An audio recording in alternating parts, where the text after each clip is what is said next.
अगं आई आज मला सुट्टी आहे, चल बाजारला जाऊ, बाजार घेऊन येऊ. थांब की सुनबाईला पण घेऊन जाऊया. नको नको तिला नको, तिनं बाजार कमी आणि तिचं सामान जास्त घेते. चल आपला पण जाऊ. अगं सुनबाई, बोला की सासूबाई. आम्ही बाजारात जाऊन येतो. ठीक आहे. स्वयंपाक पण झालाय, काम पण झाले. आता ह्यानी येईपर्यंत मस्त मस्त रील बनवते. ते बघ आई, तुझ्या लाडक्या सुनेनं दार उघडे ठेवले बघ. झोपली उठली असेल.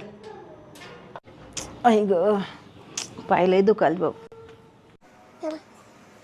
अगं सुनबाई, अगं सुनबाई, अगं सुनबाई. अहो सासूबाई काय झालं? सासूबाई, अहो सासूबाई, अहो ऐकलात का? या की लवकर. अहो सासूबाई, सासूबाई काय झालं? अहो सासूबाई, सासूबाई, अहो सासूबाई, सासूबाई काय झालं?